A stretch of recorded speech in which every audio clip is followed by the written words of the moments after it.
December 16th, 1883. Both Nash and I were knocked out during the battle in the mine. With a fearless resolve, Gracie dragged us out to safety. When we reached the camp, we were met by a horrific scene. All 3 horses were dead. They had been violently torn apart by some unknown force. During the battle, Nash received 2 serious injuries, a concussion and a chest wound, while I took a severe slash to my right leg. The posse was in awful shape, and we desperately needed medical attention and supplies. The 3 of us were happy to be alive, but without our mounts we were much more vulnerable to the hazards of the wilderness. This was undoubtedly a low point for the posse, both physically and emotionally, and only time would tell if the group could recover.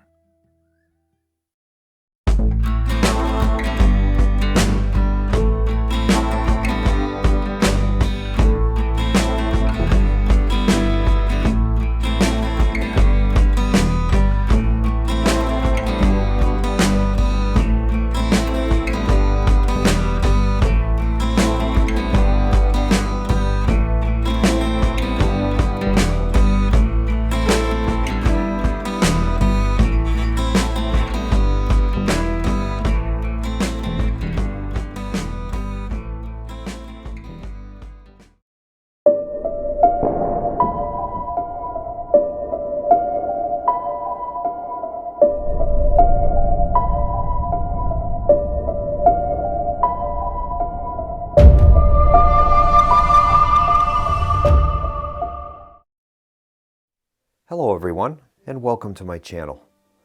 Tonight we're going to be continuing on with our playthrough of Shadows of Brimstone. This is episode 7, and it's entitled Requiem. The posse is currently at the Hellmouth, and they're going to be making their way back to town to resupply and maybe acquire some healing of several injuries that they've sustained. A catastrophic occurrence happened when we failed our mission at the Hellmouth. All of our horses were killed by the entity from the mine. So currently our posse is unmounted. We're going to begin with an overland travel, and the posse is going to attempt to make their way back to Last Chance. They'll be traveling on the light brown path that connects the Hellmouth to Last Chance. We'll switch over to the travel board. Our first step is selecting the travel path. We've already done that. We're going to be traveling on a light brown recognized trail. I've selected the guide, and it's going to be Eli. He seems to be in the best shape out of all of the heroes. And he's going to set a normal travel pace. He's going to make his supply check. We're currently in minimal supply, so we'll be rolling a d6 for the check. And Eli rolled a 1, so that means we're going to lose a supply level. We're going to be down to short supply. We're going to replace that d6 with a d4. And we're going to now make our overland travel roll. Roll is a 6, and we have no dice roll modifiers as we are not mounted. So the roll is a 6 on a light brown path. We'll have to resolve 1 travel hazard. We'll make a D100 roll and determine the hazard. The roll is 97. Hazard 97 is a foul wind. After sundown, a foul wind blows through the campsite, corrupting your supplies. Each hero must make a D6 roll for each item in his side bag. On a roll of 1 or 2, the item is corrupted and unusable and must be discarded. In addition, lower the supply die 1 level.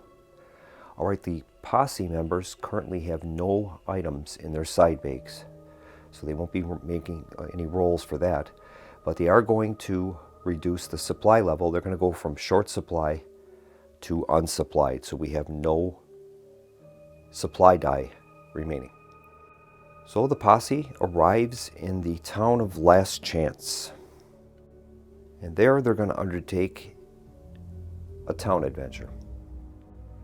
The date is December 18th, 1883, and the posse arrives in the rail town of Last Chance. While the posse was at the mission at the Hellmouth, they acquired a card called the Wild West. And it says, at the start of the next town stay after this adventure, roll once in the town event chart before the first day begins. All right, we'll consult the town events chart, and we're going to make a 2d6 roll and find out what happened. Roll is an 8, and that's spreading fear. Fear spreads through the town as the days grow dark and the demonic attacks more frequent. One random town location closes up shop and may not be visited for the rest of the town stay. Roll a d8 to determine which location. The campsite dissipates, may no longer be used, and the hotel doubles their current rate. All right, we've marked the campsite as unavailable, and I've made a notation that the hotel is going to be $20 per person per day. We're going to roll a d8 and find out which location in the town has closed up shop. Roll is a 5, and that's going to be the general store. So we're going to flip the general store over to its inactive side. And now we're ready to begin our town stay. And we're going to begin our visit to a town by drawing our daily events. This is a rail town. It has hustle and bustle, so we're going to have to resolve 2 daily events each day. We'll give our daily event deck a cut and draw the top card for our first event. And it's revealed to be Old Prospector. Sitting in a rocking chair on the walkway outside the Rusty Pan watering hole, an old prospector tells tales of his adventures on the frontier to any who will listen. All heroes may make a lore 5+ test. For each 5+ rolled, gain 5 XP. All right, well, we'll begin with Eli. He has a lore value of 4, so he'll roll 4 dice for the test. And he's got 2 successes. That's going to earn him 10 XP. And that's going to move Eli up to 250 XP, so he's halfway to his next level. Next up is Nash. He has a lore value of 3. And he's rolled 1 success, so he'll earn 5 XP. And that brings Nash up to 215 XP. Now we'll move on to Gracie. She has a lore value of 2. And she rolls 1 success, so she's going to earn 5 XP. And that moves Gracie up to 200 XP. All right, that completes our first town event and town daily event. So we'll draw another one to fulfill Hustle and Bustle. And that card is Rolling Tumbleweed. Just another day on the frontier of the Wild West, tumbleweed and wide open sky as far as the eye can see. Every hero may heal up to 2 sanity damage. If in a specialty town, roll once on the daily events chart for that type of town. All right, well, we're in a specialty town, so we'll be making that roll, but first we're going to do some healing of the sanity damage. And that means that Nash and Gracie will heal the 1 sanity damage that each of them have, so they're both fully healed now, which is good. And we're going to roll a d6 and consult our daily events chart. Here's the roll. Roll is a 1, and that's the old hell train again. Rocketing through the town in the night, the demonic hell train blows its whistle and sets the tracks ablaze in its wake. Every hero in the town loses a grit and takes d6 horror hits. All right, all of the characters lost a grit, so that's going to leave Eli with 1 grit. Nash has none, and Gracie has 1 left. She had 1 left over from when the mission was completed, so she ended up with 2 grit, but now she only has 1. All right, each hero is going to take d6 horror hits, and we'll begin with Eli. See how many he has. He rolled a 2, so he'll be able to defend against that, and his willpower is a 4. Okay, here's the roll. He's defended one of them, so one is going to get through, and he's going to take a sanity damage. That puts him at 1 of 10. Now we'll move on to Nash. Nash is going to also take 2 horror hits. He'll roll 2 dice, and his willpower is a 4. He's defended 2 of them, so no problems. He's good. And finally, Gracie. Gracie is going to take a total of 1 horror hit. Her defense, or willpower rather, is a 4+. She failed that, so she's going to take a sanity damage, and that will move her up to 1 sanity damage out of 14. And that is going to complete our daily events. And next up is selecting our lodging. Well, the campsite has been closed, so our only option is to stay at the hotel, and that's going to cost each of us $20. So we're going to move all of our heroes into the hotel, and I'll deduct $20 from each of them. And that's going to leave Eli with $150. Nash has 15. Gracie has 25. Eli and Gracie each have a Darkstone shard that they can try to sell. Step 3 is we can visit our town locations, rest, or interact with NPCs. And I think the posse is going to try to divide and conquer the several stops that they need to make in the town. We definitely need to purchase supplies. So I think what we'll do is we can purchase supplies at several locations. Well, after consulting the campaign rules, we find out that there's only one place they can purchase supplies at. The campsite is now closed, and the general store is closed. And in the town, there's only one place left, and that's the hotel.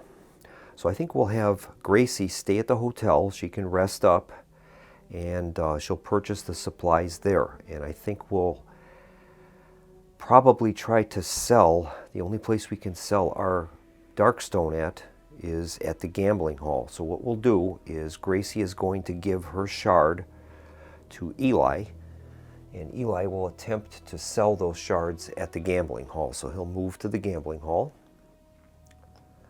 and then we just have Nash to worry about. And before Eli left for the gambling hall, he gave Gracie $50 towards the purchase of the supplies, so she can afford to purchase several levels of supply. And then for Nash, I think he's just going to visit the saloon, and we'll see what happens. Nash only has $15, so we'll resolve these location visits. Gracie's going to begin at the hotel, and she'll secure some supplies for the posse, and I think she'll purchase a total of, right now they're unsupplied, so I think she'll purchase three levels of supply. That'll cost her $45, and that will allow them to achieve a moderate supply level, and they'll be using a D8 for their supply checks.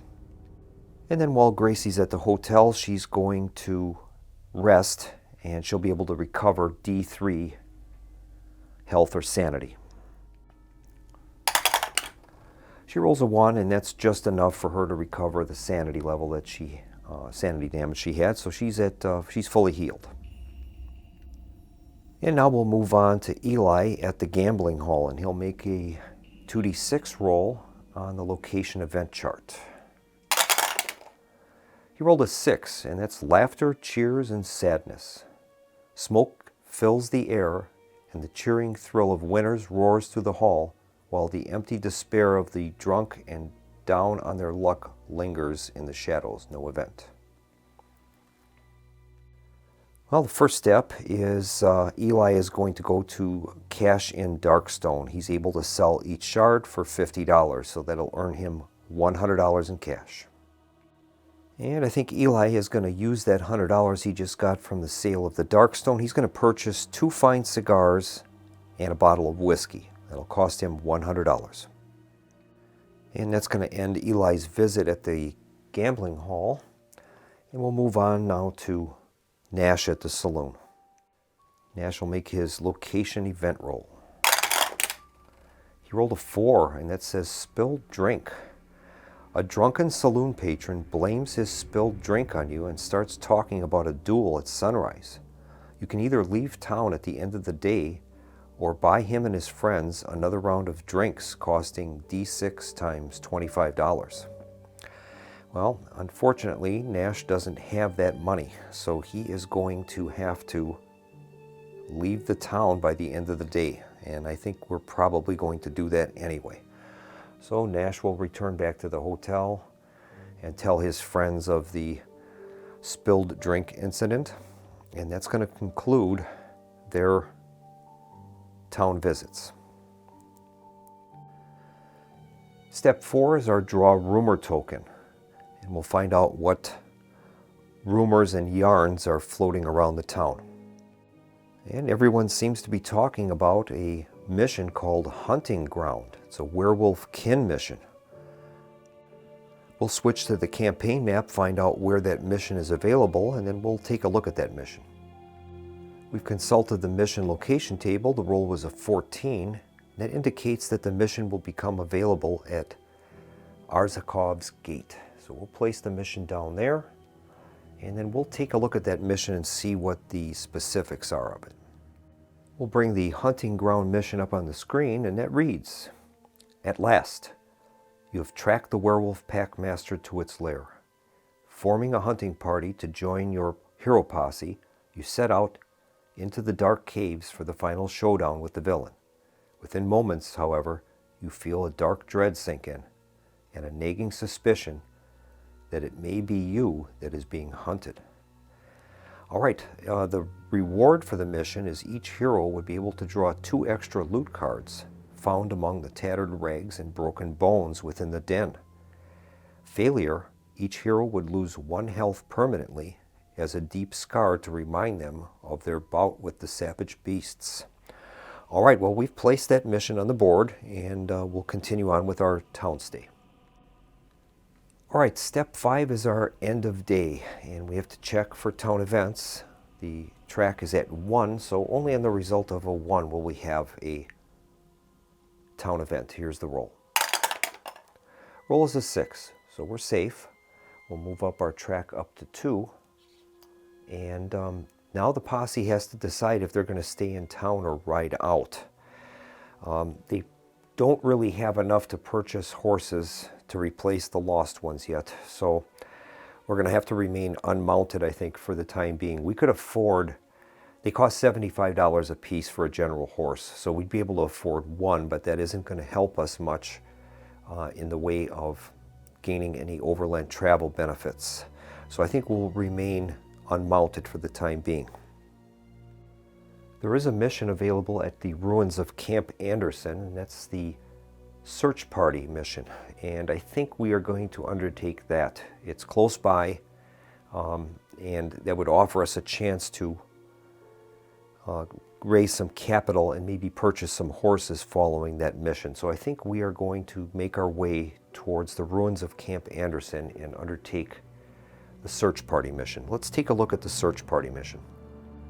Search party mission reads, "Dragged off in the night, one of the local frontier folk has gone missing, and there are signs of a struggle leading into the hills. No one else around these parts is willing to do anything about it, due to the sheer number of vile creatures roaming those hills, but you can't bring yourselves to simply walk away. Not this time." All right, well, we are going to undertake that mission, and we'll have to roll a d6 to determine who is missing. We'll make a d6 roll. Result is a 6, and that's the local doc. If we can rescue him, they're going to give us a reward of $100, and we'd gain a health, which would be great in our situation. So I think we are going to undertake that mission. So we are going to, step 6 is we have to decide if we're going to stay in the town or move out, and we're going to head back to the campaign map. All right, the posse is currently unmounted, and we're in the town of Last Chance. We're going to make our way to the ruins of Camp Anderson, so we'll be taking this orange trail to try to reach that adventure location. All right, we're at the travel board, And our first step is to select the travel path. We've done that. It's an orange colored path, which means it's a trail with difficult terrain. Next step is to select a guide, and we're going to select Eli. Nash and Gracie will follow behind in the posse box. Next up is we have to select our travel pace, and I think Eli will select a normal travel pace. Now he's going to make his supply check. We'll be using a D8. We have a moderate supply level. On a 1 or 2, we will remain supplied, but we will lose a supply level. Here's his roll. He rolled a 3, so we're in good shape. We have not lost any supplies. Next up is our overland travel roll. We're going to be rolling a D8. We will have no modifiers to this as we are unmounted, and we'll be rolling on the orange column. And here's the roll. The roll is a 1, and that means we're going to have to resolve 3 travel hazards. And in addition, we're going to have to make a mission completion roll on all of the active missions because we've rolled a 1. If a natural 1 is rolled, check active mission completion. Roll a die, see the pace table for each mission token, and remove it on a result of 1. All right, mission completion with normal pace will occur using a D6. So we'll go back to the campaign map and roll a D6 for each mission that's on the board. On a result of 1, it is completed by others. All right, I've rolled a D6 for each of the 4 missions that are currently on the map, and none of those have been completed by others. So they'll remain on the map, and we're eligible to visit those locations and undertake them. All right, we're going to resolve our hazards, and we'll do that. We have 3 of those to resolve, and we'll be rolling a D100 and find out which travel hazard is first. Here's the roll. We rolled 78. Hazard 78 reads, Vampiric Fog. As you approach a rise, the posse is surrounded by an otherworldly fog, a fog that is alive. All heroes must test Cunning 5+. If you pass, you exit the swirling mass before it can damage you. If you fail, you realize that this fog is alive, and it is siphoning your blood. Take 2d6 hits, but roll for defense. All right. We'll begin with Eli. He has a Cunning value of 2, and this is a 5+ test. And he's failed. He does have a grit token that would allow him to re-roll that, and I think he'll use that. Here's Eli's re-roll. And he's failed again. Oh. All right, he's going to take 2d6 hits, but he can roll for defense. So here is the number of hits that Eli's going to take. He's rolled a 6, so he's taken 6 hits, and he'll be able to roll his defense. Eli has managed to defend 2 of those, so he's going to take 4 wounds. And that's going to move Eli up to 8 wounds out of 14 health. Next up is Nash. He has a Cunning value of 2. Here's his roll. And he failed. He has no grit, so he's unable to re-roll. We'll find out how much damage he's taken. And he's taken 11 points of damage. All right, Nash can defend. He has a health of 4+. Here's his roll.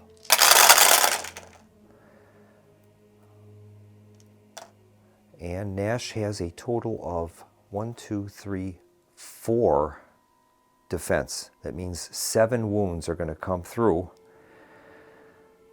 And that's going to KO Nash. So Nash is KO'd, and now we're going to have to check Gracie. She has a Cunning of 3. Gracie will be rolling 3 dice for the test. Here's the roll. And she has failed. I think Gracie will spend a grit and try to re-roll that.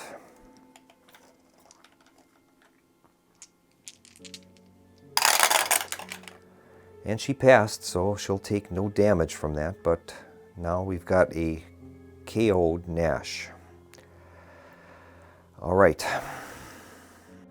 And that was going to complete our first hazard. We're going to make another D100 roll and find out the next hazard. We have 2 more to resolve. Nash is going to be down for the count until step 7, so he'll take no part of this. We roll a 95. 95 reads, a floating corpse. As you approach a small creek, you notice a corpse, bloated and reeking, floating along the water. It has definitely been in the water a long time, and the crows have been feasting on its flesh. If the posse chooses, they may pull the body to shore, roll a d6, and consult the table below. Well, I think we'll give it a try. Here's the d6 roll. We rolled a 2, and it's hungry dead. The body is actually a hungry dead, and it attacks a random hero. A random hero takes d6 wounds, ignoring defense, before you can dispatch the foul creature. All right, well, we're going to have to select either between Eli or Gracie, and we'll take their 2 tokens and randomly draw one out of our hand, see who is affected. And it's going to be Eli. All right, Eli is going to take d6 wounds, and that means he cannot defend against these. Okay, here is the roll. And of course, he rolled a 6. What else would it be? And that's going to KO Eli. So we only have Gracie left. She's going to have to resume the duties of guide, and now we have to resolve our final hazard. Here's the roll. And she rolled a 13. Hazard 13 reads, dangerous traveling mystic. You come across a mysterious man clad in a long silk robe. He tells you he is a mystic from the Indian subcontinent, and he is on a pilgrimage to usher in a new age. The guide must test cunning 5+ to discern the man's intentions. If you pass, you see through his trickery, and he runs off in the darkness. If you fail, the words of the mystic fill your mind with confusion, permanently reduce sanity by 1. All right, Gracie has a cunning of 3, so we'll have her make the roll with 3 dice, and she's looking for a 5+. Here's the roll. And she passed. She's got a 5, so no further effects from the travel hazards. We'll move on now to step 7. All right, now we move on to step 7, and we get to heal and use abilities. Well, we've got 2 KO'd heroes right now, so we will do the procedure for healing them. And we'll begin with Nash. Nash is going to be able to heal 2d6 worth of health or sanity damage. He'll recover a grit, and then he's going to have to roll on the injury chart. All right, here's his roll for recovery. He has 7 wounds right now. He's rolled 11, so no problem. He's fully healed. He's going to gain a grit token, but he's going to also take an injury. Currently, Nash has a concussion and a chest wound, so we'll see what the results of his injury are. We'll be rolling 2d6. He rolled an 8, and that's a crushed arm. Your arm has been bent and crushed a bit. It may even be broken. You are -1 combat. All right, next up is Eli, and we're going to make his roll for recovery. He currently has 14 wounds and 1 sanity damage. Here's his roll. He rolled a total of 6, so we'll have him heal 6 wounds. That places him with 8 wounds out of 14 health and 1 sanity damage out of 10. And he's recovered a grit. And now he has to determine his injury. He currently has a slashed leg. Here's Eli's roll for injury. He rolled an 8, and that's a crushed arm. Your arm has been bent and crushed a bit. It may even be broken. You are -1 combat. All right, now Gracie is able to use her abilities or side bag tokens, and we can use that to have additional healing for the party. So she is going to use her comforting presence, and that's going to take an additional wound off of Eli, and that will place him at 7 wounds of 14 health and 1 sanity damage out of 10. That's going to complete our travel, and we've arrived now at the ruins of Camp Anderson, where we can undertake the search party mission. The party arrives at the ruins of Camp Anderson, and we're going to undertake that search party mission. The date is December 20th, 1883, and the posse arrives to undertake the search party mission at the ruins of Camp Anderson. Setup: the mission will use the standard setup, and all heroes will start at the mine entrance map tile as normal. Our mission is to find the missing person, which is the local dock. There are no special rules, and we're looking for the third clue. Third clue is discovered. The heroes have found the location of the person they're looking for. Ignore any attacks or encounters listed on the final exploration token. Also ignore any door or gate icons, as the objective room has no exits. We'll resolve all Growing Dread cards in the stack as normal, and then we have to face an epic threat that is guarding the unconscious or dead body of the missing townsfolk. Place a KO'd hero marker in the space of the final objective room to represent the body. Models may occupy the space, and the body may not be interacted with in any way. It is only for thematic purposes. Once the enemies are defeated, the heroes have successfully completed the mission. If the hero posse marker on the depth track is in the first stage, roll 1 die. If it is in the middle stage, roll 2, and if it's in the last stage, we'll roll 3 dice. If any die result of a 1, it's too late and the missing person is already dead. If none of the dice roll a 1, they are still alive, but just barely. The roll may not be re-rolled. And our reward is going to be, if we complete the mission, we're going to gain 50 XP. And if the missing town person is brought back alive, we're also going to gain 100 in cash and 1 health. Failure: the heroes will fail the mission. If the heroes fail the mission, the heroes take D3 corruption points, ignoring willpower, as the loss weighs heavily on their souls. Alright, so we're looking for the third clue icon. Now, on the initiative track, you'll notice I've placed some colored counting chips. Those are going to be to help me, to remind me of all of the various injuries that these characters have. The red chips indicate -1 to combat. The blue chip indicates -1 to move. And we've already accounted for Nash's chest wound, which is -1 initiative. His initiative is normally a 5, but he's at 4, so I didn't need to place a counting chip for that. Hopefully this will help me to remember the different effects that they have.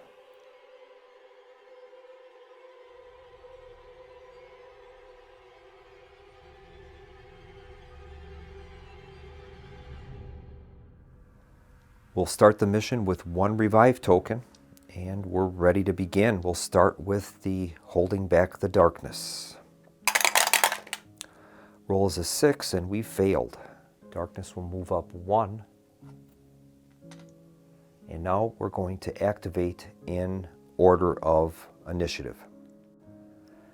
And we'll move our marker up to initiative 5, and that means that Gracie is going to activate for movement. We'll have her roll for move. She is at +1 for fast. She rolls a 5, so that's a total of 6 movement points. 1, 2, 3, 4, 5, 6. So she's at the end of the passage. I'm not going to have her look through until the other group can move up, so I think I will have her scavenge. So she'll roll 3 dice and attempt a scavenge roll. She rolls 3 6s.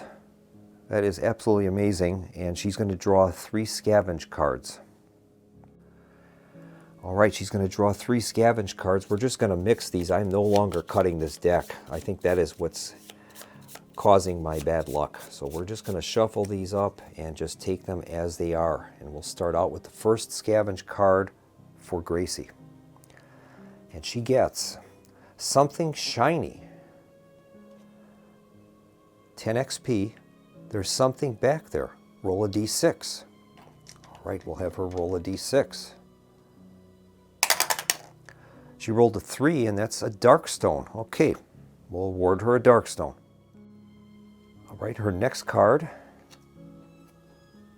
is nothing here.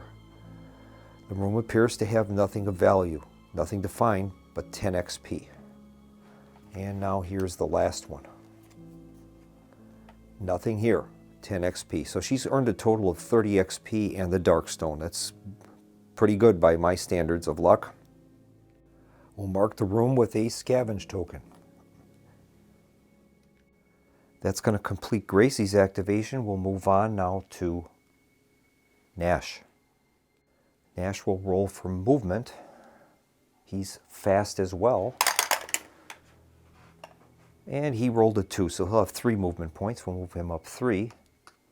And he's also going to scavenge. Here's his scavenge roll. And that's a cocked die. He has no successes. All right, that's going to end Nash's activation. We'll move on to Eli. Now he is -1 move. So he'll always get at least 1 move, but -1 move. That's for his slashed leg. He rolls a 5, so he's got 4 movement points. We'll move him 4. 1, 2, 3, 4. And he's going to scavenge. Here's his scavenge roll. He has no successes. All right, that is going to end the turn. Unfortunately, Gracie is not adjacent to the heroes, so she can't use her comforting presence. That will end the round, and we'll begin with a new round, holding back the darkness. Rolls a 5, we failed, and we're going to be drawing a darkness card. That card is revealed to be Dark Possession, Darkness Boost Demon. Anytime a hero takes 1 or more wounds from a demon enemy during a turn, they will also take a corruption hit, remains in play. That will complete our Hold Back the Darkness segment. We'll move on to our activations, and we'll go with Gracie. Gracie will make a roll for move. She rolled a 2. So she'll remain where she is, and well, I guess I'll have her look down the path. She'll look through the doorway. And Gracie finds a corner passage. We'll have to roll to see if it's going to be to the left or to the right. Here's the roll. Oh, it's a 2, so it'll be bending to the north, to the left. I've added the tile and readjusted the camera position. There is no exploration token on that corner passage. Now that will end Gracie's activation. We'll move on now to Nash, and he's going to roll for move. Nash rolls a 5. He's fast, so he'll gain +1. That gives him 6 movement points. So he'll move up ahead 1, 2, 3, 4, 5, and 6. And I think we'll have Nash do a scavenge attempt. He's going to roll 3 dice, and we'll see what happens. He has 1 success, so he'll be able to draw a scavenge card. All right, we're just going to dry shuffle these scavenge cards and see what we get. Okay, here is his scavenge. And he has a small find. You find a small scattering of coins stained with blood. $25 and 10 XP. All right. Incidentally, I added 5 XP for when we look through the door. So the posse right now has a total of 45 XP accumulated and $25 in cash. We'll place a scavenge token in that passage, and that is going to end Nash's activation. We'll move on now to Eli. Eli will roll for move, and he's -1 because of his slashed leg. Rolls a 3, so he is at 2 movement points, and we'll have him move 1, 2. And I'll have him do a scavenge in that room. We have 1 token there. We're allowed to scavenge up to twice now with a party of 3. Here's the roll. He has no success. That is going to end his turn. We'll move on to the end of the round. And Gracie can use her comforting presence, and that will allow her to heal 1 point of wound or sanity damage from an adjoining model. And I think what we'll do there is Eli is going to heal a wound. That'll move him to 6 wounds out of 14 health.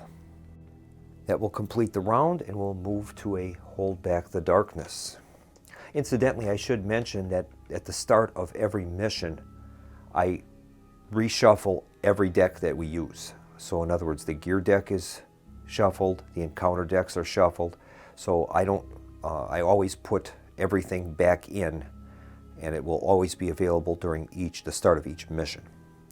Now, one thing I should also mention is I chose not to use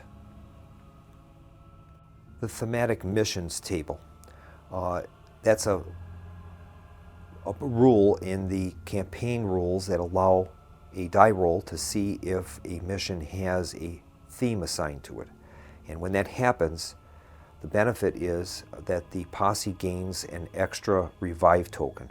So if we ever had a mission that had a theme assigned to it, those rules would be in play, but the posse would receive a benefit of having an extra revive token. I chose not to do that for these first 3 missions that they've undertaken. I was hoping to get them built up a little bit, but I certainly haven't succeeded at that.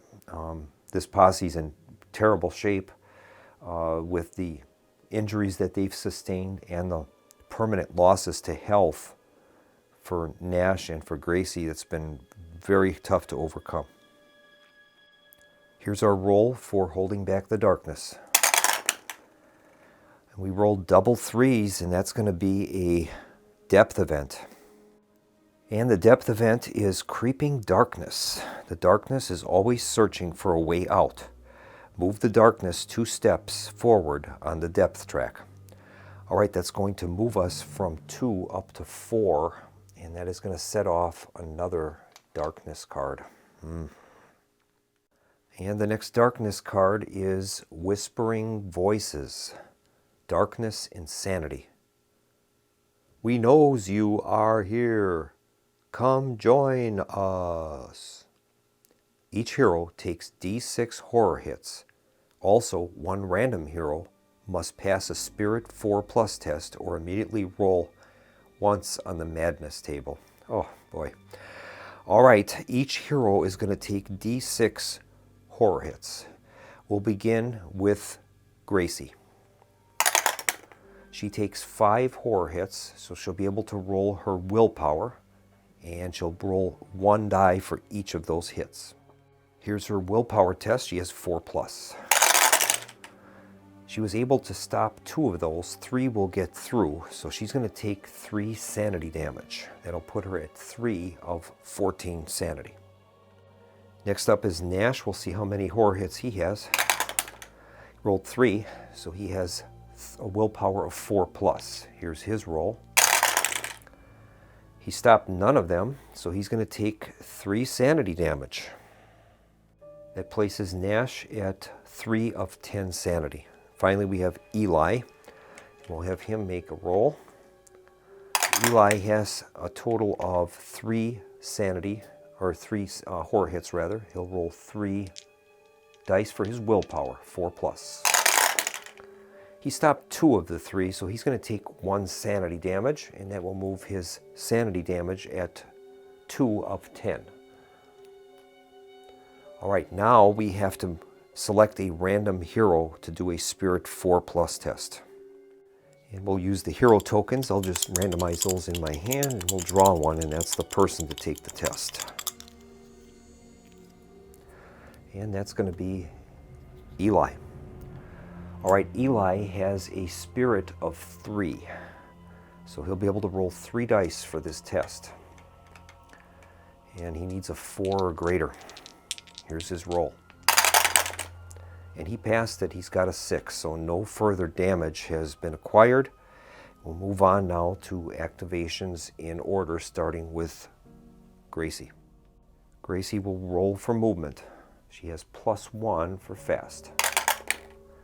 Rolls a 4, and that gives her a 5. So I think I'll have her move into the doorway and she'll have a look.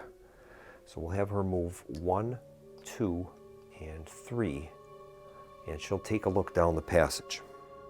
Actually, I've decided against that. I'm going to have her scavenge instead.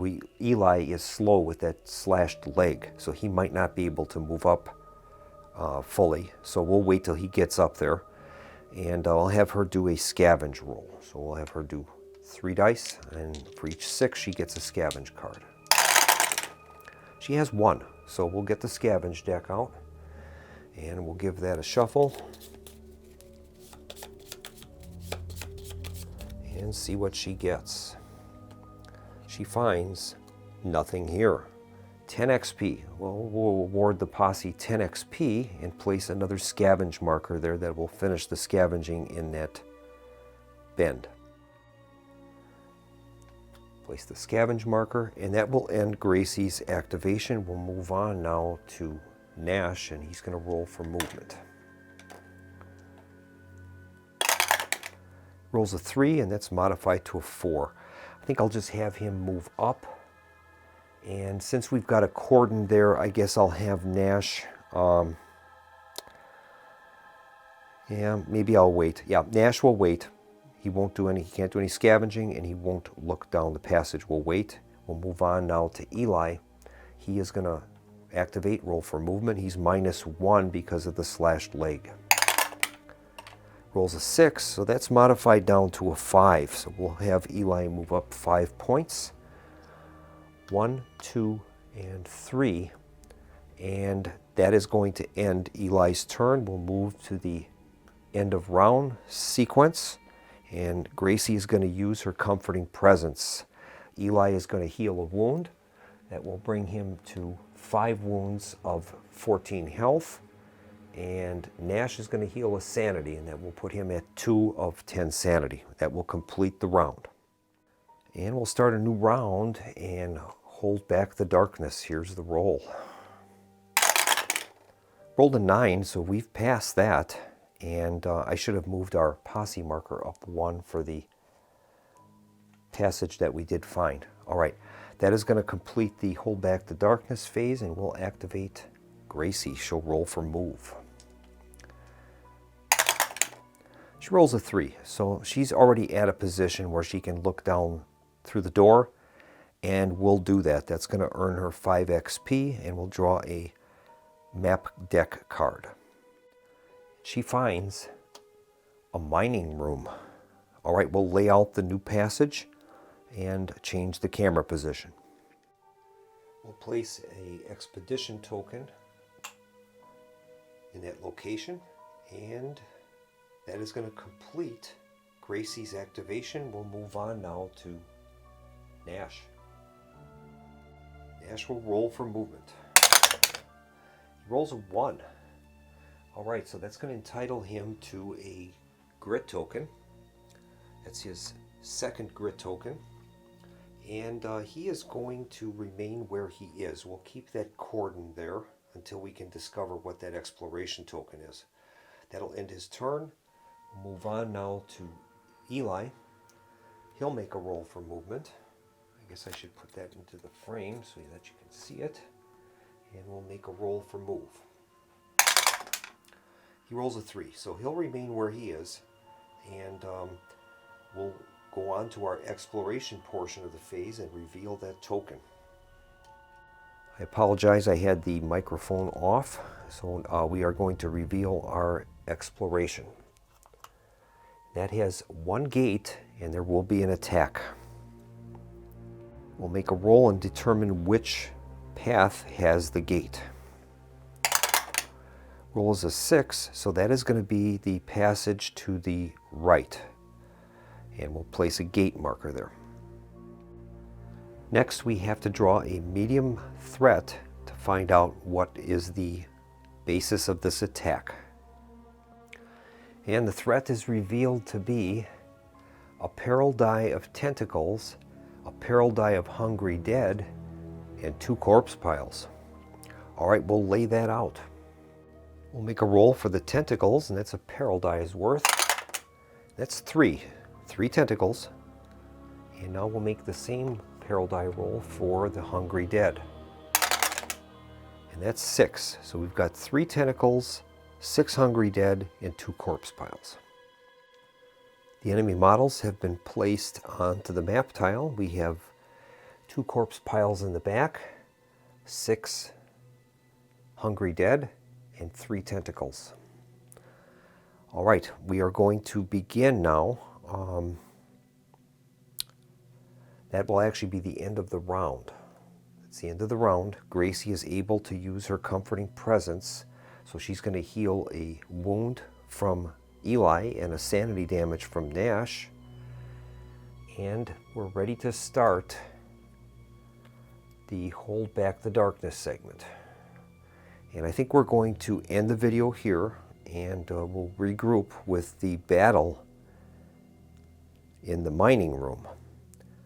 Thank you so much for joining me. I hope you're enjoying this playthrough. And I would like to invite you to join me again for the next video of Alone in the Shadows of Brimstone. Thanks for watching, and have a nice evening.